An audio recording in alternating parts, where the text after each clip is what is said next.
you have to figure out, how do I position myself to be someone that can add unique value to this group of people? And then you have to come up with a message and go out and get the business. This is Stay Paid, a sales and marketing podcast on a mission to help you close more deals and retain more business. Welcome to another episode of Stay Paid. I'm Josh Vestike along with Luke Acree. And before we bring on our guest today, we'd love it if you take a minute to subscribe to Stay Paid on Apple Podcasts or Spotify. If you're not already subscribed, and while you're there, drop us a review to let us know how we're doing. We'll read it here on the show.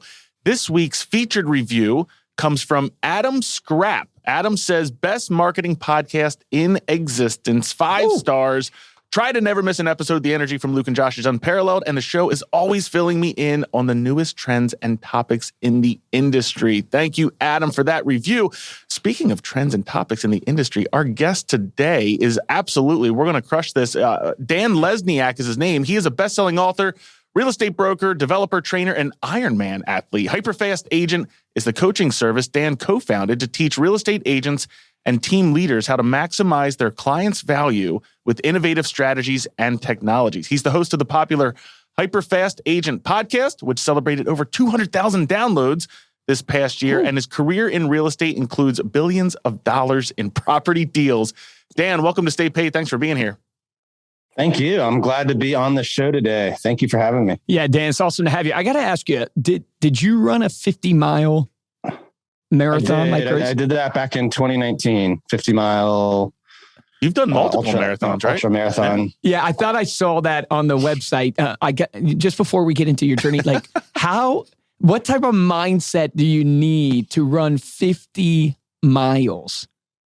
You know, you can't really, like a marathon, even an Ironman, you can kind of train for the distances mostly, right? But this kind of thing, like I never went out and ran 50 miles before the race. I think 35 was the most I did, or probably 30, 35. So, you got to do the training and be in reasonably good shape, but you got to prepare your mind more than anything. So I have never experienced anything close to that. I've heard from people, it's one of those things where it's like you have breakthroughs along the way. Like there's obviously, just like life, there's the valleys, like you're in the most crazy pain, you can't go anymore, but you just keep going, and all of a sudden you get a breakthrough and you get this, like, not refreshing like you're totally fresh, but almost like a refreshing. And then you make it, and then you go to the next valley. Was it the same for you? Did you experience that? It was kind of like that. The race I did, my friend Jeff Latham signed up for it, so I decided to do it. Okay. And it was on the West Coast in Washington, lots of mountains, like 9,000 feet of total climb. And the first 12 miles was pretty much uphill and then downhill, right? So, you kind of start off, you're fresh, but you don't realize how steep it is, right? And then I was good at running downhill. So I was able to kind of crush, miles 12 through 25, but then you hit the halfway mark and you have to go back up again. And that was kind of painful, but then coming down was, I went pretty fast coming down again, but then the last 5-6 miles where they mark it as flat was really like, not flat. It was kind of up and down. And, luckily though, I thought I had like a mile or 2 miles left, and the GPS watches is only so accurate when you're up in the mountains. Sure. And, it's coming in and out. So like I turned some corner and like the finish line was there. And I thought I still had like a mile left. Wow. Okay. That's a great feeling. Yeah, that was probably the best part of it. It's such a good parallel to life when you train in the gym or you train in marathons or something like that, because business is so much like that, and the ups and downs, and you can only train so much to be good at something. You got to get out there and do it, and you're never going to be fully prepared. But if you have the right foundation mindset wise, I just love the parallels there. Love for you to introduce yourself kind of to our audience. You've been insanely successful. You're the #1 team in DC in real estate. I think in your first year in real estate, you did 22 million in sales, which is crazy for first year in real estate. Can you walk people through kind of the 30,000 foot view of your journey up to today? Sure. Well, where we are today, my wife and I have built up the highest selling team in the DC area. Like you said, we did about 1,100 deals last year. We've got about 70 agents. We'll talk later about some of the cool stuff we're doing to help our agents really grow their incomes and build teams within the team. And we're running the training company that you mentioned on the introduction. We're also doing developments. We've raised about 16 million in equity from investors. We've got 150 condos that we're building in DC. Wow. So that's where we are now, but it really, I think the 50-mile race is a great parallel, because to me, I didn't start there, obviously. And I did have 22 million or so, a little over that in my first year in sales, which was great. But I went through a lot of peaks and valleys and, hard before I got to that point. So, my path to becoming a real estate agent was 10 years of being in the Navy, doing defense contracting. I got my MBA.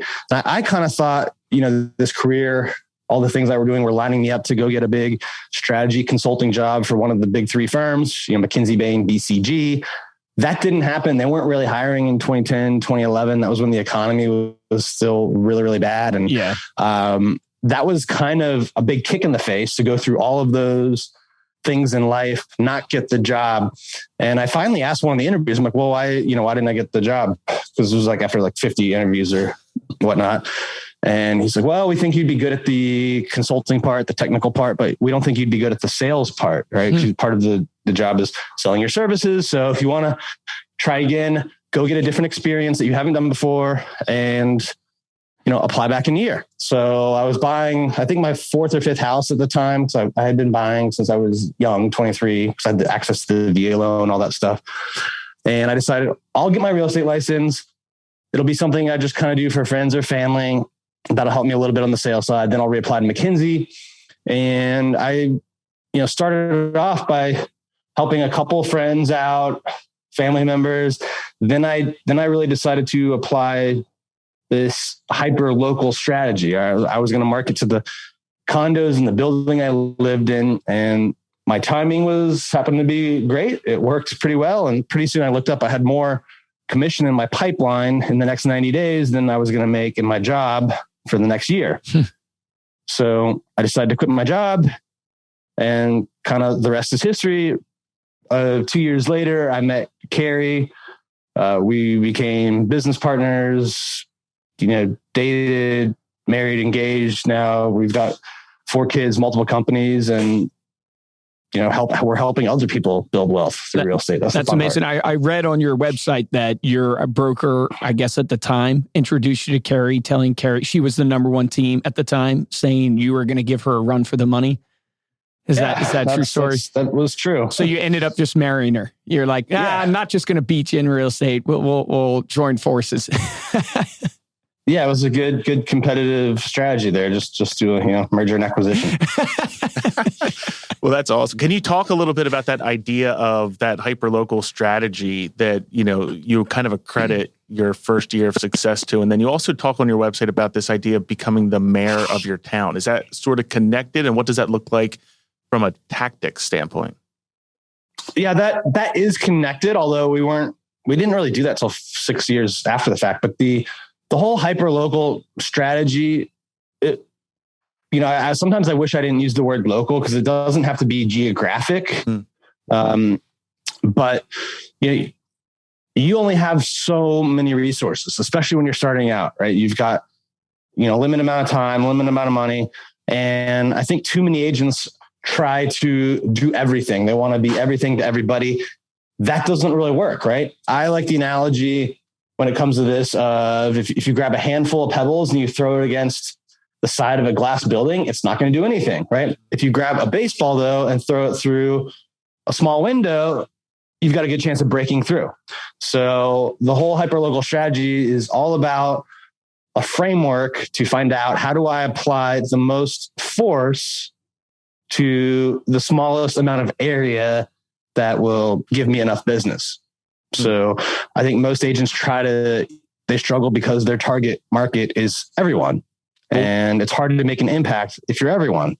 However, if you pick 200 to 1,000, maybe 2,000 homes, you can go in and make a difference, right? You can afford to market to them multiple times a month. You can actually knock on their doors or call them multiple times a month. Like that's an area that you can handle and that you can make an impact on. So I like to walk people through this strategy. I use this framework I learned in business school called STP. It stands for segmentation, targeting, and positioning. So you go through this process. You break your market up into segments. You pick the target segment that you want to work with.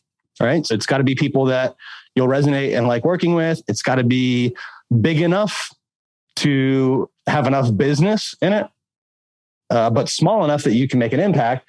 And then you have to figure out, how do I position myself to be someone that can add unique value to this group of people? And then you have to come up with a message and go out and get the business. I love that. And we've heard that constantly, really across a lot of top producers that have come in, is this idea of niching down.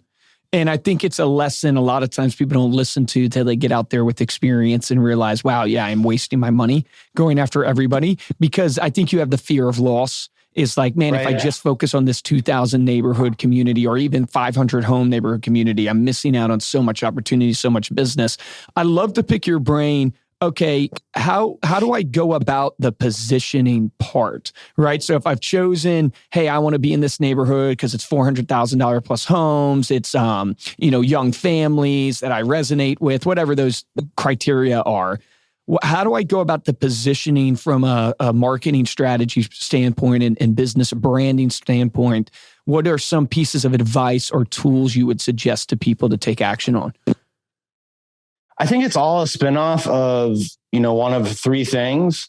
I think you can save people time, you can save them money, and you can save them stress. So, in the beginning, you probably don't have a track record of saving them time and money. So you're going to have to focus, either use your broker stats or team if you're on team, if you're going to talk about that. Otherwise, you're going to have to focus on the stress aspect of it. How are you going to make it easier for them? Do you understand the challenges they're going through? Those kinds of questions. I think if you're starting out, one thing you can really sell people on, two things really, when you're talking about going up against bigger agents in your area is, one, if they get you, they're going to get you. If they get a bigger agent, they're going to have to deal with multiple people probably. And then two, one thing I told people a lot during my first year was, look, if so-and-so messes up a deal in this neighborhood, guess what? He'll still be able to get business because he's done 30 deals here, 40 deals, whatever the number is, right? If I mess up one deals, I may never get another shot. So who do you think is going to put more time and effort, into making sure that your home sale goes the way you want it to? Yeah, so good. People want to feel like they're the one and only, that you're giving all your attention to them. Do you find like there's a certain amount of touch points for you that you've seen be successful to get your brand recognition with that database the way you want it to be? Like when you look at your monthly touch points, how many are you guys doing on like your database or that target community? I mean, when you're starting out and you need the business, I don't think you can do it too much. Even now, I don't think you can do it too much. Like, I don't think you can post too much on social media. I don't think you can send too many emails. You can't, I don't think it's possible to overmarket. I actually agree with you. We have a client, he's in the financial services space. He's down in Annapolis and he does like 6 million out of his business, which in the financial services arena is just crushing it. And he does like 200 plus documented touch points to his target database every year. Now he documents everything, right? If he has a combo with you, a text message, an email, a birthday card, whatever it is, even the drip marketing campaigns. But I always use that example with people because I agree with you. I think it's really hard to do too many touch points. It's really hard or really easy to do too little. And most agents, I think they do too little. They think about like once a quarter being in front of that farm or going out there and touch pointing, where it's like, I tell people, man, like there's a guy, Jordan Mott in Silicon Valley that we interviewed. he's farming to 100,000 people every 3 weeks just with a mailer. Plus he's getting out there, has people door knocking, that type of idea. He did like 120 million in sales last year. So it's like getting out there consistency wise. Where do you find the best return? Like, do you see it's the physical interactions of phone calls, door knocking, it's the social media, it's the mailers? Where's your kind of strategy? Like if I'm coming to you as a new agent, what do I focus on? Do I do it all? What do I do there? Well, they do different things. And certainly a face-to-face interaction or a phone call is more valuable than, an email or social media, right? Because there's two people participating in it. There's a back and forth, there's a dialogue. So that's clearly more valuable. There's a limit to how much you can scale that though. So I think when you're starting out, you definitely need to focus more on those one-on-one interactions and then, move more into things you can do at scale as you build up your business. So, database, emails, social media, video. I don't think you should ever give up the face-to-face interactions, one-on-one interactions, but you're going to be limited at some point. Correct. Right? There's only so much time you have. So if I can use social media, podcasts, Facebook, Instagram, TikTok to get in front of thousands of people in the same amount of time, like, why wouldn't I do that? Yeah. Go ahead. I was just going to ask, are you seeing a lot of results from, obviously, organically, your social media is doing fantastic. Are you guys using things like Facebook advertising as well to generate like buyer leads or listing leads, seller leads? Yeah, we've been doing Facebook advertising for years, but we particularly dove into it in, I'm trying to remember the year. I think it was 2018. And this actually kind of goes back to that question you asked earlier with the digital mayor of your town strategy. And that was really something we learned from Gary Vee. We had a one-on-one interaction with him, and he walked through what that strategy looks like. And it's basically producing a lot of content that is for your area. It doesn't necessarily have to be salesy. A lot of times it's just talking about things that the community is interested in. Yeah. Right. And putting it on video, putting it on social media and putting it on blogs. So we went heavily into that strategy, like actually paying to push out our local content of interest. And at the same time, we did ads, direct for buyer and seller leads on Facebook, and they still work really, really well. Like we've got some ads running right now that are generating buyer leads on Facebook for less than $5-6 a lead. That's great. That's really, really good. My conversion percentage doesn't have to be that high. Yeah, we're seeing like $6 leads. We're seeing like 1 to 2% conversion. Is that what you're seeing? About 1 to 2% conversion on Facebook leads for listings and buyers?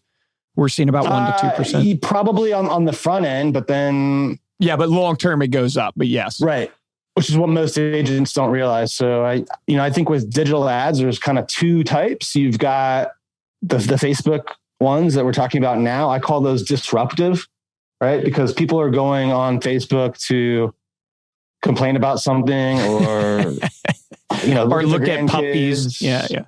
Talk about Will Smith. That's why they're going there. And then you shove an ad about a home in their face. Like maybe they'll click on it. Maybe they won't. Yeah. But it's disruptive. You're disrupting their activity. Whereas, the second type I call intent-based, and that would be like your Google PPC. Like if you buy search terms related to real estate or Zillow or realtor.com, right? People are going on there to look for a home or to sell a home. So when you start running those types of ads, they're going to convert at a higher percentage. They're going to be more short term. Yep. They're going to cost a lot more though. They're going to be a couple $100 usually. Yeah. Whereas those Facebook ones, $5, $10, whatever, they might not need to buy a home right away. We've kind of, our rule of thumb is we think 10 to 15% will buy a home right away of those leads. The other 80% are long-term. So you need the systems to follow up with them. What CRM system do you guys use? For years we used Infusionsoft, and then in the last year we've switched to Follow Up Boss. Yeah, Follow Up Boss. I've heard great things. That's what my brother's team uses. I think it's a really great team CRM. What would you suggest average spend for a new agent be on their marketing? And maybe it's just percentage wise you think about, but when you're guiding and coaching agents on like how much money should they be putting into marketing? 5% of their gross, 10%, 15%? What are you seeing? I think the more you do, the more you will grow. I think for large teams, you probably need to be at that 10, 15% level. I think when you're starting out, like one of the reasons I grew so fast is because I kind of started off part-time, I say, but I had 2 full-time jobs. And so I had a good 3-4 month runway where anything I closed, I put it all back in the business. So I think if you're starting off and you're going the solo agent route, my recommendation is you put as much as you can, back into the business, back into generating leads. That is such a golden nugget because I would agree with you 100%. It's like when you're brand new and just getting started trying to take over an area or a brand, you've got to go all in 20, 30%, 40% if you can afford it, going right back into your marketing to build that brand. And then you get the referrals that start coming out, the repeat business that starts coming out after 3 years, 5 years, whatever it is, that will bring that down for you. But I totally agree. All right. So I want to ask you, kind of switching gears a little bit, because you have 70 plus team members. And one of the great struggles of people building a business is maintaining or really recruiting top talent and retaining top talent. And the conundrum that they face or teams face in real estate is you get a brand new person that doesn't know anything. You bring them into your team. You have all the systems. You set up the leads. You're coaching and training them. They become a superstar. They start closing. All of a sudden, they don't think they need you anymore.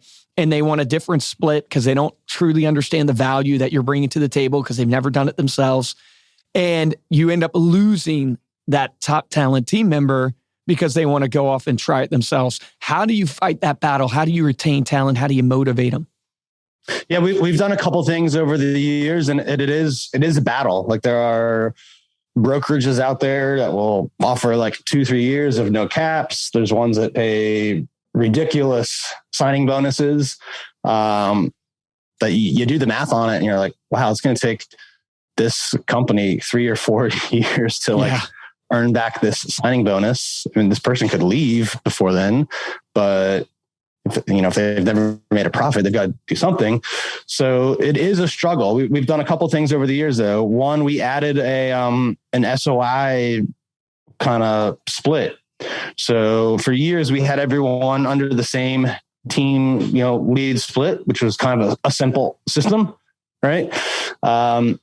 But then we realized people would go somewhere that had like a cap on the commission because they thought, well, if I can just do 4, 5, 6 deals and be capped, maybe I'll make less, but I don't have to work as much. So we basically matched that. Like we created an SOI cap on the team. So in other words, if Carrie and I generate the lead, and on our team, we generate about 80 to 85% of the business. Okay.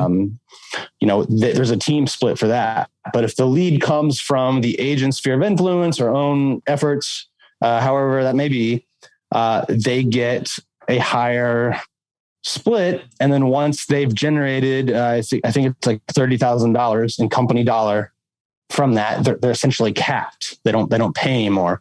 So they've got just as much upside with us as they do any other kind of traditional brokerage that has the cap model. Gotcha. That was one thing we rolled out. The second thing we did a few years ago, we rolled out a team model. So once you do 30 to 36 deals with us in a year, we actually go out and we hire a partner agent for you. And, we typically pay the base salary, and then there's a split on the, that the person gets a bonus for every deal that they help the team lead do, the mini team lead. And we split that with the agent. And then, once they go from 30 to 50 deals, then they get another person. And then, we keep adding to it. So we've got one mini team now that's got like 5 people. I think the lead agent's got a shot at making $1 million this year. Wow. That is awesome. We've got several other people that have 3 or 4 person sized teams. So I think helping them build a team and, helping them get from kind of that solo agent cap, I think for most people is like 2 to 300, right? Where you kind of, if it's just you, 2 to 300 is typically kind of where you cap out at. After that, it gets a little too tricky to run it all. Yeah. And even like there's solo agents who, or the company I started off with 10 years ago that were making 250, 300 now. And maybe they're doing a little bit more, but like if they don't hire, they just lead super hectic lives. Like they're writing offers on vacation and all sorts of stuff. So this team model that we've helped our team members build kind of takes the guesswork out of it because we're really good at recruiting, hiring, and training. We can do that part, help them build out the team and continue to grow their income while maintaining a good lifestyle. And I think that's, do you plus the cap, plus the just the fact that we generate so much business for them is what keeps our agents more loyal, I would say, than most of the industry averages. Yeah, I love that because you're providing them what they can get elsewhere and with the convenience and the systems that you bring to the table. Do you have a set standards that people have to perform at to be on the team, or do you allow the agent who only wants to do 12 deals a year and spend more time with their family to be on the team, and also the agent that wants to do 70 deals a year and work all the time? Like, that's a big struggle that I think people have, because you have Josh over here who wants to crush it and Luke over here who wants to just kind of work part-time.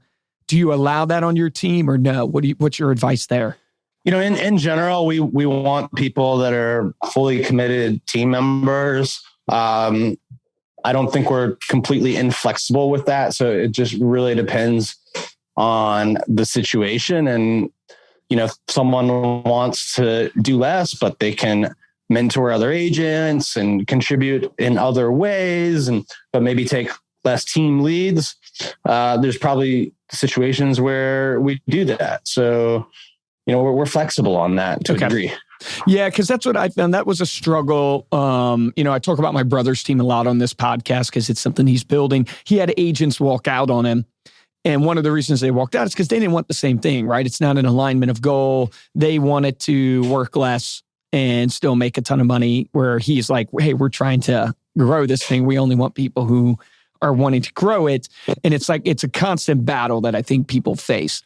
So I want to ask you a question. You on your website, it says you've been coached by Grant Cardone, Tony Robbins. I respect those people greatly with their business acumen and what they do. What are some of the top things you learned from the coaching that you got from Tony Robbins and Grant Cardone?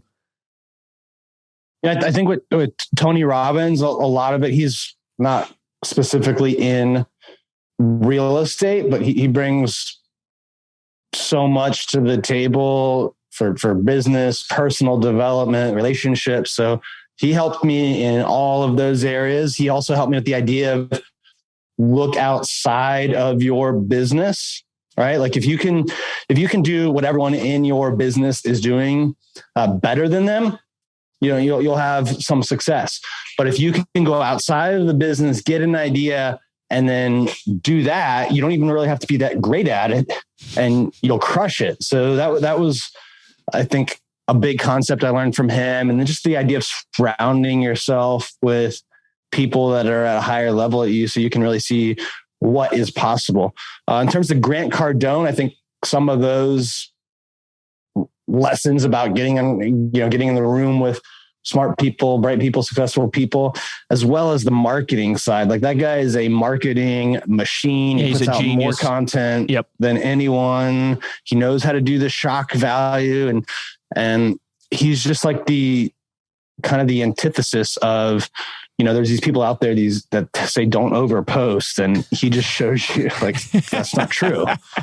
Like, one of the greatest things, that he does so well that I've learned from him, and this is a great exercise for everybody listening to take advantage of, is sit down and write out all the different, like, your life and the different things you've experienced. So for me, it would be like, I'm the son of a pastor. I was homeschooled. I went to community college. And then I went to 4-year university, started a business, was into music. I have 2 dogs, right? All these things about me. And then what Grant does so well is he takes those categories of content and he does post based upon categories of content and ties everything back to what he's trying to push. So like he'll take that he has 2 dogs, right? And he'll do a post because everybody loves animals and everybody loves puppies. So he hits the animal lovers and he'll talk about, and then he'll tie that back in to real estate or whatever he's doing. And it's such a genius move to take all these areas of your life and just go, okay, how do I use this as a way to start the story and then tie it back into what I'm trying to promote and do? And I think that's a powerful thing you can do with your content, for social, for mailers, all that stuff. Yeah, he's a genius when it comes to content and just understanding that leverage or the leverage that you can have if you have attention. Like attention is his currency. Yep. 100%. Dan, I got to ask you, because we always ask people that come on the podcast, obviously very successful career, successful personal life too, in terms of everything that you've accomplished. What are some of the routines or daily habits that you have or that you've established that you can attribute, your success to? You have any of those that you do like every day, those routines or habits? Yeah, I typically get up fairly early, usually sometime between 5 and 6. I do take time to think, meditate, read from the Bible, journal, and I'll usually spend an hour of making content. Whether it be email, TikToks, videos. I like to do that early, then get a workout in. And I typically don't have like my first meetings till like 10 a.m. But before then, I've gotten in a good hour of making content, a good hour of sending out like the messaging that I want for the day, and then kind of everything else, family time, working out, thinking time. We switched, we started doing a little bit more like flexible scheduling. So we switched the times that we have our morning meetings. And I found, man, like having that extra time in the morning just lets you get so much more done. So I think that that's a powerful tip in and of itself, is giving yourself the time to get a jump start on the day, whether that's getting up early or just making sure that you don't have any meetings until 10 or 11 o'clock. I think is awesome. Thanks so much for being here, Dan. Before we do close out though, let people know how they can connect with you, learn more about your academy, anything that you want to promote. Yeah, well, if you want to learn about our real estate team in the DC area, DC, Maryland, Virginia, you can go to carryshoalcareers.com. If you want to learn about our coaching programs, hyperfastagent.com. And if you want to just connect with me on social media, just search my name on TikTok or Instagram. I do answer my DMs on Instagram. And, we do raise, if you're interested in investing in real estate, I mentioned earlier on the show, we've got 150 condos in our development pipeline. That's something I'm always willing to talk to people. We've got about 100 investing partners or investor partners in those businesses, but just feel free to DM me on Instagram. Really is the best way to get in touch. I love that. Thank you, Dan. Thank you for being here. And thank you all so much for listening. To dive deeper into this episode, get the show notes and those links that Dan mentioned, you can go to staypaidpodcast.com.